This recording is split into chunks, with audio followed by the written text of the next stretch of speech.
Welcome to C Anjali Jan classes, guys. You're ready to make it easy. And again, yes, I know it's a gap between uploading the videos on the next topic, but today I'm starting with the response to assess the risk of material misstatement due to fraud. And हम ऐसे कौन सा पढ़ रहे हैं? ऐसे 240 कौन सा ऐसे ऐसे 240 जिसमें हम आ चुके हैं अपने topic response to assessed risk of material misstatement due to fraud. अब तक हमने ये देखा कि फ्रॉड किस तरीके से किया जा सकता है, उसके पीछे क्या क्या फ्रॉड रिस्क फैक्टर्स हो सकते हैं, जैसे कि इंसेंटिव, प्रेशर एंड उसके बाद अपॉर्चुनिटी। उसका भी हमने एग्जांपल्स देखा था, बहुत सारे प्रैक्टिकल न्यूमेरिकल एग्जांपल्स हमने भर भर के देखे थे। तो आज उसको अब रेस्पोंड कैसे करना है, यानी कि अब ऑडिटर का क्या एक्शन रहेगा, ये हम जानने वाले हैं। सिंपल लैंग्वेज में रेस्पॉन्स का मतलब action by the auditor after finding the suspicious fraud और द फ्रॉड, राइट। तो हम वही देखने वाले हैं एज यूजुअल। हम पहले टेक्स्ट नहीं पढ़ेंगे, we will be going with the notes and then we will familiarize ourselves with the book। Response to the assessed ROMM, जितना हमने risk of material misstatement due to fraud को assess कर लिया है, जान लिया है, उसके प्रति क्या एक्शन हमें लेना है, what will be the auditors response. तो सबसे पहले ओवरऑल रेस्पॉन्स, ओवरऑल ऑडिटर को क्या करना चाहिए। When auditor identifies fraud risk, he doesn't just change the procedure. जब उसको फ्रॉड रिस्क मिलता है, वो सिर्फ और सिर्फ ऑडिट प्रोसीजर्स को चेंज नहीं करता, उसको चेंज करना पड़ता है अपना overall mindset and overall audit approach. उसका ओवरऑल माइंडसेट भी उसको चेंज करना पड़ेगा एंड ऑडिट अप्रोच को भी। This is called the overall response. When fraud risk increases, जब अगर फ्रॉड रिस्क इंक्रीज होगा, जब उसको पता चल गया है कि मिनिमल फ्रॉड नहीं था, मतलब फ्रॉड तो है ही है, ठीक है, वो उसको मिल गया, अब फ्रॉड इंक्रीज होने के चांसेस है, ये भी रिस्क है। तो क्या करेगा ऑडिटर, विल इंक्रीज सबसे पहले प्रोफेशनल स्केप्टिसिज्म। ऐसे 200 वाली भगवत गीता जिसमें कि प्रोफेशनल स्केप्टिसिज्म के बारे में बताया गया था। He will increase the professional scepticism, will be alert to the situation and having the questioning mind. यही पढ़ा था हमने प्रोफेशनल स्केप्टिसिज्म का। And then increase the verification and then evidence quality, यानी कि जब अगर उसको फ्रॉड मिला है तो उसको प्रूव करने के लिए कि हाँ ये फ्रॉड है, किसने किया था, किस टाइम पे किया था, कैसे किया था, उन सब का वो एक क्वालिटी एविडेंस रखने वाला है, right. What changes in audit approach, अब ये तो था ओवरऑल ऑडिटर क्या चेंज करने वाला है। प्रोफेशनल स्केप्टिसिज्म, वेरिफिकेशन इंक्रीज कर देगा, एविडेंस क्वालिटी इंक्रीज कर देगा। अब चेंजेस टू ऑडिट अप्रोच क्या रहेगा, increase professional scepticism, don't blindly trust the management. Management कुछ रिप्रेजेंटेशन मुझे देगी, जो रिप्रेजेंटेशन है हम ऐसे 580 में पढ़ने वाले हैं, जिसमें कि हम एक बार को तो ये पढ़ ही चुके हैं कि एज पर ऐसे 580 में मैनेजमेंट सबसे पहले तो अपनी रेस्पॉन्सिबिलिटी को जानती है, मानती है, acknowledges and understand the responsibility for preparation and presentation of financial statement and DIM of IC, ये हमने देखा था। एंड उसके बाद ऐसे 250 के हिसाब से हमने ये भी देख लिया था कि सेकंड रिस्पॉन्सिबिलिटी जो रिप्रेजेंटेशन होती है, management acknowledge its responsibility for the compliance with laws, ठीक है, and acknowledges all the non compliances, ये हमने देखा था। तो रिटर्न रिप्रेजेंटेशन पे ट्रस्ट नहीं करेगा ऑडिटर, वो क्वेश्चन करेगा अनयूजुअल एक्सप्लेनेशन को, जहां पे उसको कुछ ऑडिट एविडेंस मिलता है but they are contradicting with the opinion given by the management. Management से इंक्वायर किया था ऑडिटर ने, तो उससे जो बातें हैं वो सारी कॉन्ट्राडिक्ट कर रही है, जितने भी एविडेंसेस मुझे मिले हैं, जो भी बुक्स ऑफ रिकॉर्ड्स में लिखा है उसे कॉन्ट्राडिक्ट कर रहे हैं, तो वहां पे वो क्वेश्चन करेगा अनयूजुअल एक्सप्लेनेशन को। फिर मैनेजमेंट ने सेल इंक्रीज करी थी due to passive demand, management ने ये बोला, तो ऑडिटर क्या पूछेगा, सेल्स का ट्रेंड देखेगा, कस्टमर डेटा देखेगा, इनवॉइसेस देखेगा, compare with the previous year. Festive season का बोल रहा है। अब एक और चीज बताऊं, मान लो तुम्हारा दिवाली का सीजन है, तो दिवाली के हिसाब से अक्टूबर नवंबर अक्टूबर में आपकी सेल्स होनी चाहिए, सितंबर अक्टूबर नवंबर इतना लेके चल लो, ठीक है। और इन्हीं 3 महीने को, क्योंकि उसने ये बोला फेस्टिव डिमांड की वजह से हुआ है जो हुआ है, मेरे पास 2025-26 के 3 महीने हैं, अक्टूबर सॉरी सितंबर अक्टूबर नवंबर। अब 2025 के मैं सेम ईयर उठाऊंगी, सितंबर अक्टूबर नवंबर, और वहां से देखूंगी फेस्टिव सीजन तो वहां पे भी था, तो क्या उतना इंक्रीज है? यानी कि मेरे को क्या देखना पड़ेगा, comparative analysis of the same month also. हम पहले क्या देखते थे, ईयर ऑन ईयर कंपैरिजन देखते हैं, बट अब मैनेजमेंट ने ये बोल दिया कि फेस्टिव डिमांड की वजह से, तो ठीक है मैं फेस्टिव मंथ्स को निकाल के उनका ट्रेंड एनालिसिस करूंगी कि मैनेजमेंट सही बोल रही है, क्या एक्चुअल में पिछले साल भी फेस्टिव डिमांड थी? अगर थी तो यस अभी भी होगी, तो मुझे रियलाइज करना चाहिए। बट यहाँ पे भी उसने ब्लाइंडली ट्रस्ट नहीं किया, पहले वो पिछले साल का डेटा देखेगा उन्हीं 3 महीनों का, और फिर उसको कंपेयर करेगा, फिर देखेगा कि whether management is giving the rational reason, reasonable inquiry का आंसर। ठीक है, फिर उसके बाद है स्ट्रोंगर एविडेंसेस। स्ट्रोंगर एविडेंसेस कैसे, earlier auditor accepted the management explanation, management जो रिकॉर्ड्स दिए, books of accounts, invoices, information provided by the entity, produced by the entity, वो सब देखा। ठीक है, अब ऑडिटर क्या कर रहा है, auditor requires independent proof, auditor को मैनेजमेंट के अलावा भी इंडिपेंडेंट प्रूफ चाहिए, जैसे कि थर्ड पार्टी कंफर्मेशन। क्या चाहिए उसको, third party confirmation, external documents.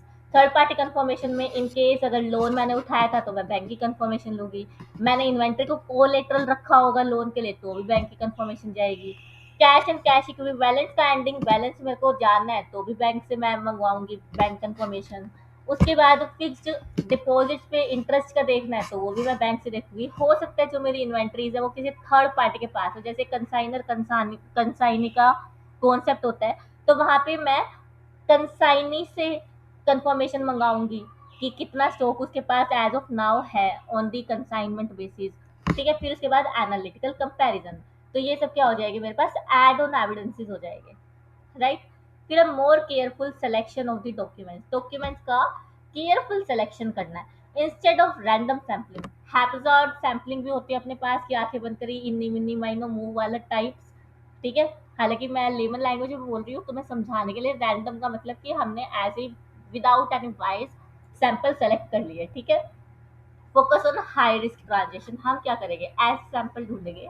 सबसे पहले तो पॉपुलेशन ऐसे बनाएंगे कि उसमें सारे हाई रिस्क ट्रांजेक्शन, और हाई रिस्क ट्रांजेक्शन से फिर मैं क्या करूँगी, सैंपल बेसिस पे एंट्रीज को चेक करूँगी। जैसे कि मैंने क्या किया, पॉपुलेशन किस चीज़ की बनाई, एक तो ईयर एंड एंट्रीज की बनाई, एक मैंने पॉपुलेशन बना दी रिलेटेड पार्टी ट्रांजेक्शन की, और एक मैंने बना दी अनयूजुअल जर्नल एंट्री की। अनयूजुअल बेसिकली वो वाली होती है जैसे मैंने कोई एंट्री संडे को पास कर दी, नॉन वर्किंग आवर्स में पास कर दी, या फिर ऐसे सीनियर मैनेजमेंट ने जर्नल एंट्री पास की है जिसका अकाउंट्स में रिकॉर्डिंग का दूर दूर तक भी वास्ता नहीं था।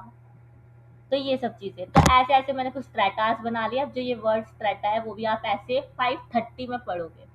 अभी के लिए आप समझ लो कि 1000 लोग थे, 1000 को मैंने 5 में बाइफरकेट कर दिया, 200 200 बना दिया, और उन 200 200 में से मेरे को क्या करना है, सैम्पलिंग करनी है। इसी तरीके से मैंने यहाँ पे जर्नल एंट्रीज को अलग अलग टाइप में बाइफरकेट कर दिया, एक ईयर एंड एंट्रीज बना दी, एक रिलेटेड पार्टी वाली सारी ट्रांजेक्शन की एंट्री बना दी, और एक अनयूजुअल जर्नल एंट्री, और उन तीनों में से अलग अलग मैं सैंपल निकालूंगी और उसको टेस्ट करूंगी। ठीक है, मतलब रैंडम नहीं है ये, पहले आपने स्ट्रेटास बनाए, पॉपुलेशंस को अलग अलग किया, अलग अलग नेचर की, एंड फिर उसमें से आप क्या कर रहे हो, सैम्पलिंग कर रहे हो। तो ये चीज, आई होप इतने एक्सप्लेनेशन के बाद ये चीज तो आपको क्लियर हो गई होगी। देन उसके बाद पिक करेंगे हम मार्च की सेल्स। मार्च की सेल में मान लो 3 करोड़ की ऐसी सेल्स थी आउट ऑफ टोटल, जिसमें कि रिवेन्यू जो है इन्फ्लेटेड मिल सकता था। क्या मिल सकता था, रिस्क क्या है, revenue inflated at the year and. तो स्टेप क्या रहेंगे, पहले 30 इनवॉइसेस करने हैं। पहले क्या करते थे, हम 10 इनवॉइस सेलेक्ट करते थे, और अब हम कितने करेंगे, एक्सटेंट को बढ़ा लेंगे, अपने ऑडिट प्रोसीजर्स को, सैंपल साइज को बढ़ा लेंगे, और 30 इनवॉइसेस अब मैं चेक करने वाली हूँ मार्च एंड के, फिर ईयर एंड के। फिर उसके बाद वेरीफाइड डिस्पैच प्रूफ, इसके डिस्पैच प्रूफ लूंगी, जैसे मैंने 30 इनवॉइस निकाले, 30 के 30 के मैं डिस्पैच प्रूफ लेने वाली हूँ, और फिर पेमेंट रिसीव्ड इन अप्रैल जो जो होगी वो मैं देखने वाली हूँ। तो फाइंडिंग क्या होगी, आउट ऑफ 3 करोड़, जो ये 3 करोड़ का मैंने सैम्पलिंग पॉपुलेशन निकाली थी, उसमें 30 इन्वॉइसेस थे मेरे, 50 लाख का ऐसा डेटा मिला जिसकी की डिलीवरी प्रूफ थी ही नहीं। तो यहाँ पे पॉसिबल क्या है, या तो रेवेन्यू को इन्फ्लेट किया गया है या फिर फिक्टिशियस सेल्स दिखाई गई है, राइट। तो ये आपका एग्जाम्पल हो गया किसका, ऑडिट प्रोसीजर्स में क्या-क्या हम चेंज करेंगे। यानी प्रोफेशनल स्केप्टिसिज्म भी आपने लगाई है, वो फेस्टिवल सीज़न का मैंने आपको एग्ज़ाम्पल दिया कि फेस्टिव सीज़न वाली चीज़। Stronger evidences, third party confirmation की बात की, उसके बाद more careful selection of document, ये हमने बात की। तो यहाँ पे अपना ये वाला पैराग्राफ खत्म हो जाता है ओवरऑल रेस्पॉन्स का। आई थिंक यहाँ पे आपको समझ आ गया होगा। शॉर्ट में बस ये है कि जो ऑडिटर अपनी प्रोफेशनल स्केप्टिसिज्म बढ़ाएगा, ऑडिट प्रोसीजर्स को इंक्रीज करेगा, राइट। तो ये चीज़ है। Determining overall response to address the assessed risk of material misstatement due to fraud generally includes the consideration of how the overall conduct of audit can reflect increased professional skepticism. For example, through कैसे increased sensitivity in selection of the nature and extent of the documentation to be examined in support of the material transactions. अब material transactions का मैंने example दे दिया कि year and entries हो गई मेरे पास, related party entries हो गई, और क्या हो गई, अनयूजुअल जर्नल एंट्रीज। तो ये चीज मतलब कि क्या बोला है, हैप्पजार्ड नहीं देखना है मुझे, मुझे सिस्टमैटिक देखना पड़ेगा। Increase sensitivity in the selection of the nature, कैसा, तो nature and extent of the documentation. Extent में आपका सैंपल साइज आ जाएगा, नेचर में वो मैंने क्वालिटी बता दी कौन कौन सी जर्नल एंट्रीज। फिर उसके बाद increase recognition of the need to corroborate management explanation और representation concerning the material matters. मतलब कि जो जो मैनेजमेंट मेरे को एक्सप्लेनेशन दे रहा है उसके मेरे पास प्रॉपर क्वालिटी एविडेंसेस होने चाहिए। ऐसा नहीं है कि मैं मैनेजमेंट की एक्सप्लेनेशन पे ब्लाइंडली ट्रस्ट कर लूँगी, नहीं। मेरे को कोरोबोरेट करना पड़ेगा उस एक्सप्लेनेशन को विद माय ऑडिट एविडेंसेस। अगर कोरोबोरेट नहीं हो पा रहा है तो वहाँ पे आपकी प्रोफेशनल स्केप्टिसिज्म क्या होनी चाहिए, एक्टिव होनी चाहिए, और कहना चाहिए कुछ तो लोचा है। ठीक है। फिर है it involves more general consideration apart from the specific procedures otherwise plan. These consideration include the matters listed in the paragraph। अब कुछ मैटर्स दे रखे हैं वो हम देखने वाले हैं। बेसिकली यहाँ पे मैंने ओवरऑल आइडिया दे दिया आपको कि इंक्रीज सेंसिटिविटी विद नेचर में जर्नल एंट्रीज का बता दिया, एक्सटेंट में सैंपल साइज का एग्जांपल दे दिया, और फिर इंक्रीज रिकॉग्निशन यहाँ पे मैंने आपको ये बता दिया कि थर्ड पार्टी कंफर्मेशन भी लेके हम मैनेजमेंट की जो भी इंक्वायरीज है उनको एड्रेस कर मतलब इंक्वायरीज मैंने ली होगी मैनेजमेंट से तो उनको कोरोबोरेट करने के लिए, राइट। फिर उसके बाद assignment and supervision of the personal, इसका बात करते हैं हम। Assignment and supervision of the personnel. When fraud risk increases, the auditor doesn't just change the procedure। अभी हमने ऊपर पढ़ा कि ऑडिट प्रोसीजर तो चेंज करेगा ही करेगा, बट साथ में क्या चेंज करेगा, he also changes who does the work and how closely it is monitored. वो अब ये भी देखेगा काम करा किसने था और उसके किए गए काम को रिव्यू किसने किया था। मतलब कि असाइनमेंट दिया किसको गया था और उसका काम रिव्यू किसने किया था, ये चीज पे भी अब ऑडिटर क्या करेगा, फोकस करेगा। यानी कि टू की रेस्पॉन्सेज क्या हो गए, assignment, better people, supervision, closer checking.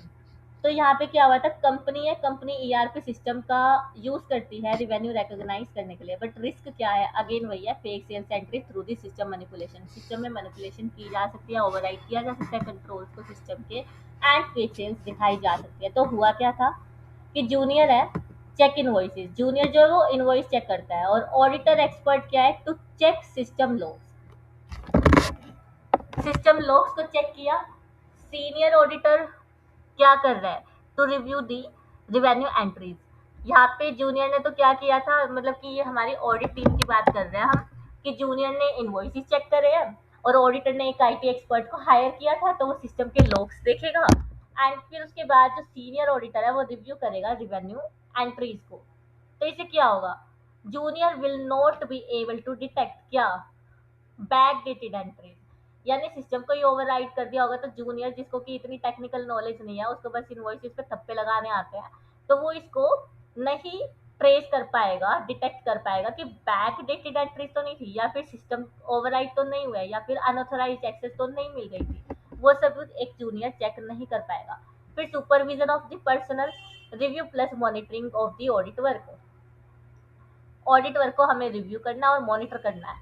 मोर fraud risk, less experience team, तो मोर सुपरविजन की जरूरत है। जहाँ पे फ्रॉड रिस्क ज्यादा है बट टीम जो है वो एक्सपीरियंस नहीं है, तो वहाँ पे मोर सुपरविजन की जरूरत है। तो बेसिकली हम असाइनमेंट में जूनियर को क्या बोलेंगे, इन्वेंट्री वैल्यूएशन चेक किया उसने, सीनियर ने रिव्यू किया तो वो क्या रिव्यू करेगा, वर्किंग पेपर, वैल्यूएशन अजम्पशंस क्या ली गई थी और कैलकुलेशन किस तरीके से की थी, वेदर इंड AS2 और AS2 has been followed as per companies act 2013 schedule 3 division 1 for AS, division 2 for Ind AS, ठीक है। फिर पार्टनर में री परफॉर्म की एरियाज, आस्क एडिशनल क्वेश्चंस, और यहाँ पे हायरार्की चल रही है, पहले जूनियर ने काम किया, जूनियर का काम सीनियर ने रिव्यू किया, सीनियर का काम अब कौन साइन ऑफ करेगा, रिव्यू करेगा, पार्टनर करेगा। और पार्टनर क्या री परफॉर्म कर सकता है की एरियाज को to get the comfort on the calculations being made on the inventory, right. तो ये कुछ की एरियाज हो गए। मेनली यहाँ पे थीम क्या थी कि हम असाइनमेंट एंड सुपरविजन की बात कर रहे हैं कि हमें हायर रिस्क एरिया को, हायर फ्रॉड रिस्क एरिया को जूनियर को नहीं पकड़ाना है, हमें वहाँ पे एक्सपीरियंस टीम मेंबर को काम पकड़ाना है, जिसको कि उस क्लाइंट का अच्छा खासा नॉलेज हो, उसने उस पर काम किया हो, प्रायर एक्सपीरियंस हो उसका उसी क्लाइंट पे या सिमिलर इंगेजमेंट पे। तो एंड जितना कॉम्प्लेक्स इंगेजमेंट होगा उतने ज़्यादा एक्सपीरियंस लोग हमको चाहिए रहेंगे, ठीक है। तो यहाँ पे आपको समझ आ गया होगा व्हाट आई एम सेइंग कि मैंने किस तरीके से काम असाइन किया है। जो थोड़ा हल्का काम है वो जूनियर को दिया है, जो थोड़ा मोटा काम है वो मैंने किसको दे दिया, एक्सपीरियंस इंसान को। और जहाँ पे मेरे को अगर IT एक्सपर्ट की या किसी थर्ड पर्सनल की ज़रूरत है जो कि अपने काम में एक्सपर्ट है, उसको हायर करने की ज़रूरत है, तो मैं उसको भी हायर कर रही हूँ एंड काम असाइन कर रही हूँ। और सुपरवाइज अल्टीमेटली फिर कौन करेगा, पार्टनर करेगा, राइट। फिर फ्रॉड यूजुअली इन्वॉल्व, फ्रॉड में क्या होता है, कॉम्प्लेक्स सिस्टम, मैनेजमेंट ओवरराइड और जजमेंट एरियाज। फ्रॉड में क्या क्या इन्वॉल्व होता है, बेसिकली एक तो सिस्टम कॉम्प्लेक्स रहने वाले हैं आपके, मैनेजमेंट ओवरराइड कर सकती है कंट्रोल्स को, और जजमेंट एरियाज बहुत रहते हैं। तो auditor express right skilled, right level of review, ठीक है। ऑडिटर के पास क्या होना चाहिए, राइट स्किल्स होनी चाहिए और राइट लेवल ऑफ रिव्यू होना चाहिए। अब ये पेज थोड़ा सा ब्लर है, अभी के लिए काम चला लो। जब मैं TG पे अगर ये वाले नोट शेयर करती हूँ तो आपको इस पर्टिकुलर पेज का स्निप दे दूंगी, राइट। तो ये अपने पास था। इसी चीज को हम यहाँ पे पढ़ते हैं, assignment and supervision of the personnel. The auditor may respond to identified risk of the material misstatement due to fraud by example assigning additional individual with specialised skill, जैसे कि IT एक्सपर्ट की बात की, and knowledge such as forensic and IT expert, और by assigning more experience individual to the engagement. वही मैंने आपको example दिया, ERP कॉम्प्लेक्स था, उस पे IT एक्सपर्ट की ज़रूरत थी। और क्यों थी, क्योंकि एक जूनियर जो है वो बैक डेटेड एंट्रीज को ट्रेस नहीं कर पाएगा, सिस्टम ओवरराइड हुआ है ये भी ट्रेस नहीं कर पाएगा, और अनऑथराइज्ड एक्सेस ये भी नहीं कर पाएगा। तो ये एग्जांपल था। फिर उसके बाद था the extent of the supervision reflects the auditor's assessment of the risk of the material misstatement due to fraud and the competency of the engagement team members performing the work. यानी कि supervision क्या reflect करता है कि auditor का assessment over the ROMM due to fraud and competency of the engagement team, ये reflect करता है। तो आई थिंक ये वाला चीज भी आपको समझ आ गया होगा, लाइक आप समझ पा रहे हो कि ना जो आपकी केस स्टडी भी बनती है ना, वो केस स्टडी बेयर ऐसे से बाहर बनती ही नहीं है। बेयर ऐसे में आपको सारे के सारे एग्जांपल्स दिए हुए हैं, अगर आप बेयर ऐसे अच्छे से पढ़ लोगे तो आपके क्वेश्चंस भी कवर हो ही जाते हैं। क्यों, क्योंकि मैं आपको प्रैक्टिकली ये चीजें बता रही हूँ। और आपको पता ही है अब जो ICAI है, MCQ डायरेक्ट डायरेक्ट नहीं पूछता है, राइट। उसको टेढ़े MCQ बनाने में मजा आता है, जिसके सीधे आंसर नहीं होते हैं। और जिसने अच्छे से अंडरस्टैंड किया होगा ऑडिट को, वही MCQ क्रैक कर पाएगा। देखो, एक टाइप पे डिस्क्रिप्टिव सब कर पाएंगे, लेकिन MCQ के साथ खेलने में जो अलग मजा आएगा ना, वो तभी है जब आपकी कॉन्सेप्चुअल क्लैरिटी काफी अच्छी है, राइट। नेक्स्ट अपने पास है topic unpredictability in selection of the audit procedure. Audit procedures के सिलेक्शन में हमारी क्या होनी चाहिए, अनप्रेडिक्टेबिलिटी होनी चाहिए। यानी कि कभी कभी ऐसा होता है ना कि जो अपना क्लाइंट है वो पुराना हो चुका है, जो ऑडिटर है वो भी पुराना हो चुका है, तो वहां पे क्लाइंट फैमिलियर हो जाता है ऑडिटर की अप्रोच से। क्या होता है, क्लाइंट फैमिलियर हो जाता है ऑडिटर की अप्रोच से। तो वहां पे क्लाइंट को पहले ही पता है, अच्छा ये वाला एक्सपेंस का आइटम है, एडवर्टीजमेंट का है, ऑडिटर एग्रीमेंट मांगने वाला है, एग्रीमेंट बना देते हैं। रिवेन्यू का है, लीज रेंटल इनकम का है, ठीक है, इसका बैक डेटेड एग्रीमेंट बना देते हैं। मतलब कि अगर क्लाइंट जो है वो आपके ऑडिट प्रोसीजर से फैमिलियर हो जाता है, तो वहां पे वो पहले से ही अपने डॉक्यूमेंट्स को क्या करता है, टेम्पर करके रख लेता है। तो यहाँ पे अब आपको क्या लेके आना पड़ेगा, एलिमेंट ऑफ अनप्रेडिक्टेबिलिटी। ऐसे ऐसे डॉक्यूमेंट्स भी आपको मांगने पड़ सकते हैं जो आपने पहले कभी मांगे नहीं थे, ताकि एक तरीके से सरप्राइज ऑडिट प्रोसीजर्स आप लगा पाओ। एक्चुअली नेबर में कुछ बच्चे खेल रहे हैं ना, तो उसका आवाज आ रहा है थोड़ा सा, सॉरी फॉर दैट। बट अब तो ये वाला जो टॉपिक है वो हम खत्म करके ही वाइंड अप करेंगे लेक्चर को, थोड़ा सा ही रहता है 3 पेज का। तो बेसिकली अब हम बात करेंगे unpredictability in selection of the audit procedure. And जो ये स्निप ब्लर है वो मैं आपको टीजी पे दे दूंगी फॉर योर बेसिक अंडरस्टैंडिंग। मैंने नोट्स बनाया है तो मेरे को तो पता ही है मैंने क्या लिखा है, ठीक है। Unpredictability in selection of the audit procedure. If client knows your audit pattern, client को पहले से पता चल चुका है आपका ऑडिट पैटर्न, कि मान लो आरओसी के एक्सपेंसेस है कुछ, तो क्लाइंट को पहले ही पता है आरओसी वाले इनवॉइसेस आप लोगे, आरओसी के स्क्रीनशॉट भी ले सकते हो कि क्या क्या एक्सपेंसेस थे, क्या चार्जेस थे। तो वो पहले से वाउचर इनवॉइसेस सब मंगा के रखेगा या बना के रखेगा। They can hide fraud accordingly, give surprise to the auditor. फिर test area not normally tested. ऐसे एरियाज को टेस्ट करो जो कि आपने नॉर्मली टेस्ट नहीं किया, हो सकता है वो इमेटीरियल हो, बट इमेटीरियल चीजों के पास ही तो फ्रॉड किया जा सकता है। इवन इफ नो रिस्क और इमेटीरियल, ऑडिटर में स्टिल चेक क्या स्मॉल एक्सपेंस अकाउंट, जैसे कि ₹5 लाख का कोई एक्सपेंस अकाउंट था जो कि नॉर्मली हम इग्नोर ही करते हैं, मतलब जो कंपनी बिलियंस में खेल रही हो उसमें ट्रिलियंस में खेल रही हो, तो लैक्स वाली एंट्री वो भी 5 लाख की जो कि स्मॉल एक्सपेंस था, उसको नॉर्मली इग्नोर करते हैं। बट यहाँ पे ऑडिटर ने क्या पाया कि जो ये पूरा 5 लाख था ना, ये पर्सनल एक्सपेंस था, इसमें बिजनेस एलिमेंट तो कोई था ही नहीं, और ये बुक्स ऑफ अकाउंट में रिकॉर्ड कर रखा था कंपनी की। तो ये आगे आगे फ्रॉड आ गया, पर्सनल एक्सपेंसेस को आपने चार्ज कर दिया, राइट। फिर उसके बाद है change timing of the audit. Usually क्या होता था कि जो इन्वेंट्री आप हमेशा ईयर एंड के लास्ट डे पे करते हो, यानी कि 31 मार्च को। बट अब आपको ये प्रोसीजर लगाना है कि आप इंटरिम बेसिस पे भी सरप्राइज इन्वेंट्री चेक करने जा सकते हो। Instead of year end checking, do surprise check inventory check on 31 March, ये यूजुअल प्रैक्टिस हमारी। बट अब हमने क्या किया, 15 फैब को ही चले गए सरप्राइज विजिट पे। और फ्रॉड कैसा हो सकता है कि टेम्पररी स्टॉक एडजस्टमेंट कर रखी हो उन दिनों, या फिर विंडो ड्रेसिंग कर रखी हो और वो हमने क्या कर ली, डिटेक्ट कर ली, राइट। बेसिकली हम अनप्रिडिक्टेबल सरप्राइज में इसे डाल रहे हैं कि हमने इमेटीरियल अमाउंट को भी देखना चाहा। एंड फिर उसके बाद मैंने क्या किया, अपना day of inventory verification change कर दिया। मतलब 31 को तो मैं करूंगी करूंगी, वो तो स्टैंडर्ड प्रैक्टिस है। उसके बीच में भी मैं जाके सरप्राइज दे सकती हूँ, क्लाइंट को बोल सरप्राइज आई एम हियर, ऐसे, ठीक है। फिर उसके बाद है use different sampling method. Sampling के भी हमारे पास बहुत सारे मेथड हो सकते हैं। अगेन वी विल स्टडी दो सैम्पलिंग मेथड इन ऐसे 530 में हम उन सैम्पलिंग मेथड्स को पढ़ने वाले हैं। Don't follow the same selection method every year. हर एक साल आप सेम सिलेक्शन मेथड मत फॉलो करो। अर्लियर क्या करते थे आप, रैंडम सैम्पलिंग करते थे, अब आपने हाई वैल्यू ट्रांजेक्शन को टारगेट करना शुरू कर दिया। Target high value transaction, select usual unusual entries, right.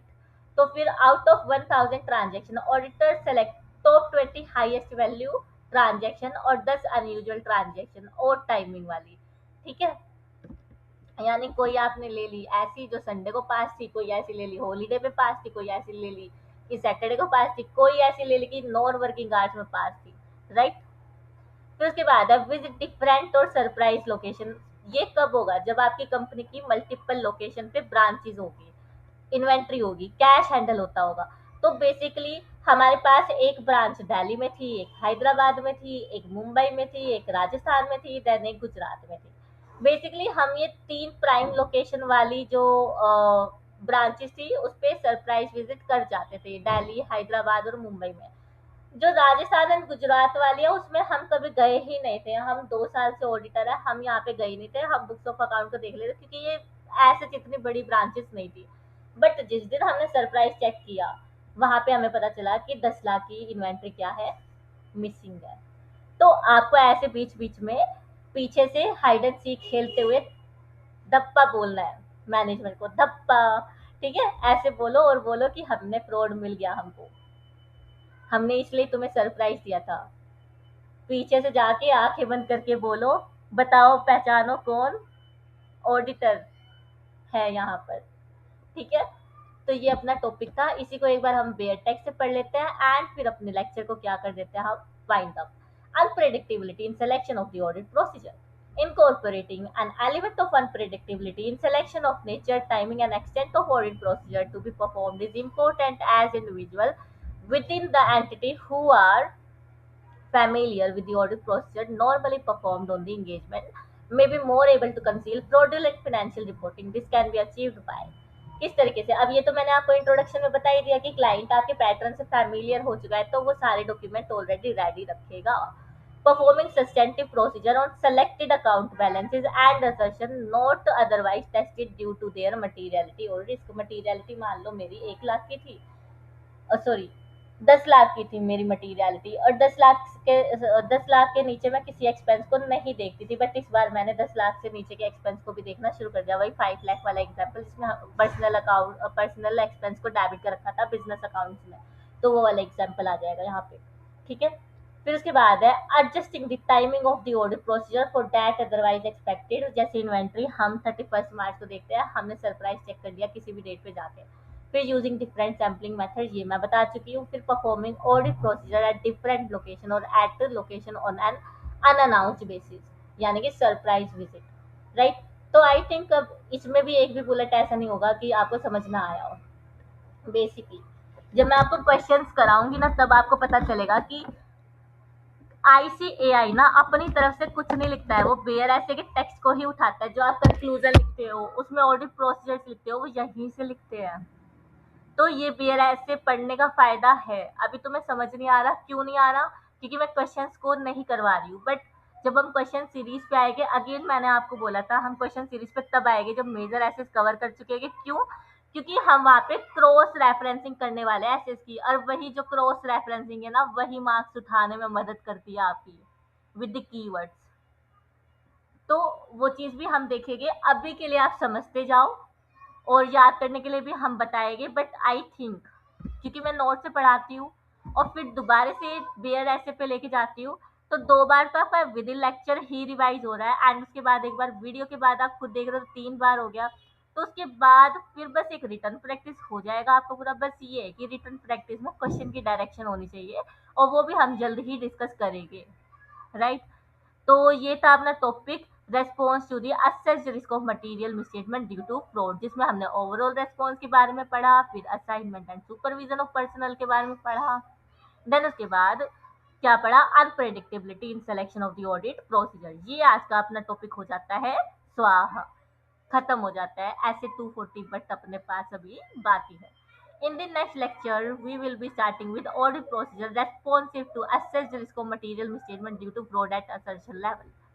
पहले हमने अभी डिस्कस किया ओवरऑल लेवल, और नेक्स्ट लेक्चर में हम असर्शन लेवल पे डिस्कस करने वाले हैं response to the assessed ROMM due to fraud. Right, तो I think we are good to wind up the lecture. Have a good day, keep revising.